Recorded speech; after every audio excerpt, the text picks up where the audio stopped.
चलिए सीधे इस मुद्दे पर आते हैं और इसकी गहराई में उतरते हैं। ये चर्चा बचपन की किसी आम सी कहानी के बारे में बिल्कुल नहीं है। सच कहूं तो सिर्फ 135 शब्दों की ये प्रसिद्ध कथा पानी की तलाश में भटकते एक कौवे की कहानी से कहीं ज्यादा है। ये अपने आप में एक शानदार मास्टर क्लास है, समस्या को सुलझाने और जिंदा बचने की क्षमता पर। तो आइए इस सोर्स मटेरियल को एक बिल्कुल नए नजरिए से समझते हैं।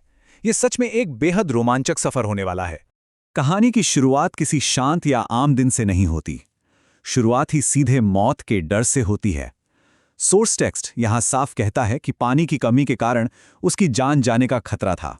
ये एक बेहद गंभीर जीवन और मरण की स्थिति पैदा करता है। ये शुरुआत ऐसी भयानक स्थिति का निर्माण करती है जो तुरंत ही पूरा ध्यान आकर्षित कर लेती है। ये कोई छोटी मोटी परेशानी नहीं है, ये अपना अस्तित्व बचाने की एक भयानक चुनौती है। भाग 1, भयंकर संकट। अब जो बात सच में यहाँ सबसे ज्यादा दिलचस्प है वो है इस कौवे की शुरुआती हालत और उसकी वो बेचैनी भरी तलाश।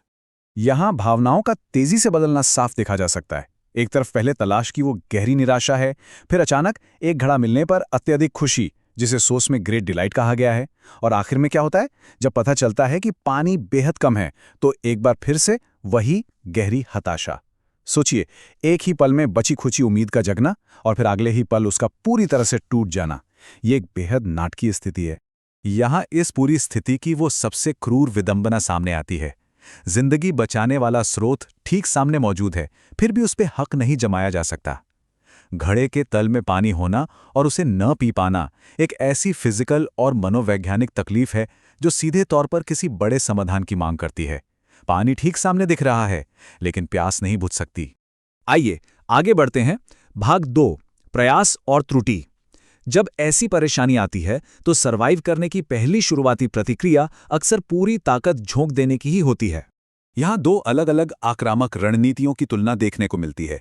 पहला प्रयास घड़े को तोड़ने का था और दूसरा उसे पलटने का।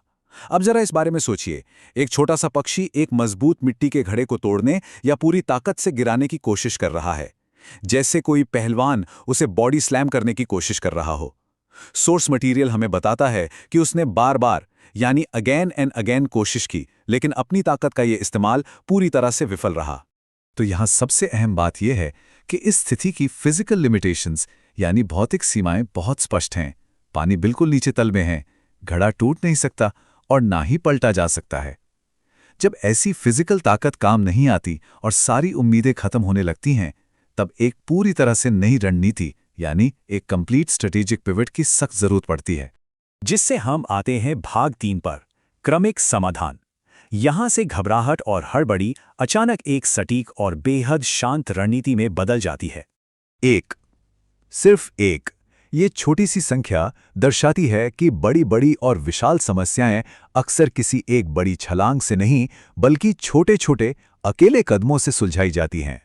सोर्स के मुताबिक उसने कंकड़ों को एक एक करके उठाया। ये जो 1 by 1 वाला कॉन्सेप्ट है ना, ये इस बात का सटीक प्रतीक है कि बड़ा बदलाव कभी अचानक नहीं आता, बल्कि उसे धैर्य के साथ लाना पड़ता है। और इन क्रमिक कदमों से ये बेहद शानदार तरीके से स्पष्ट होता है कि आखिर ये इटरेटिव डिजाइन शुरुआत से अंत तक काम कैसे करता है। ध्यान दीजिए, पहले आसपास देखकर कंकड़ तलाशना, फिर उन्हें एक एक करके पूरे धैर्य से घड़े में डालना और आखिर में इस निरंतर मेहनत की वजह से पानी का घड़े की गर्दन तक ऊपर आना। ये सच में कोई जादू नहीं था, बल्कि एक सटीक विज्ञान और समझदारी से भरी प्रक्रिया थी। इस बेहद शानदार नतीजे को सोर्स में हार्ट्स कंटेंट या पूरी संतुष्टि के रूप में परिभाषित किया गया है। ये एक ऐसी संतुष्टि है जो सिर्फ पानी पीने से नहीं मिली, बल्कि अपनी चतुराई और उस समझदारी से आई है। एक जानलेवा संकट को सफलतापूर्वक हल कर लिया गया, जी भर के पानी पिया गया और आखिर में एक विजयी उड़ान भरी गई। ये किसी मिशन के पूरी तरह से कामयाब होने का बिल्कुल सटीक उदाहरण है। चलिए आगे बढ़ते हैं भाग 4 पर और देखते हैं कि ये सब आखिर में कैसे जुड़ता है। सीख का विश्लेषण। ये रहा इस पूरे चिंतन का दार्शनिक निष्कर्ष। जहां चाह वहां राह, यानी where there is a will there is a way. ये मशहूर कहावत कथा के बिल्कुल अंत में सीधे टेक्स्ट से आती है। इसे उस पूरे सफर के संदर्भ में समझना बहुत जरूरी है, जहां शुरुआत में घबराहट की वजह से लगाई गई बेकार शारीरिक ताकत आखिर में एक बेहद समझदार और क्रमिक समाधान में बदल जाती है। मतलब सिर्फ जिंदा रहने की इच्छा होना ही काफी नहीं था, बल्कि उस गहरी इच्छा ने ही रणनीति बदलने और नया रास्ता ढूंढने के लिए मजबूर किया। तो आखिर में ये बेहद बड़ा सवाल उभर कर सामने आता है, क्या सिर्फ विल पावर या इच्छा शक्ति ही जिंदा बचने के लिए काफ़ी है, या फिर सच में हालात से निपटने के लिए अपनी रणनीति को बदलने की बुद्धिमानी होना सबसे ज़रूरी होती है? क्या सच में चाह को राह पाने के लिए अनुकूल सोच और लचीलेपन की ज़रूरत होती है? इस विचार उत्तेजक और यादगार सवाल के साथ हमारा ये विश्लेषण यहीं पूर्ण होता है। कुछ नया सीखने और समझने का ये सिलसिला हमेशा आगे भी जारी रहना चाहिए।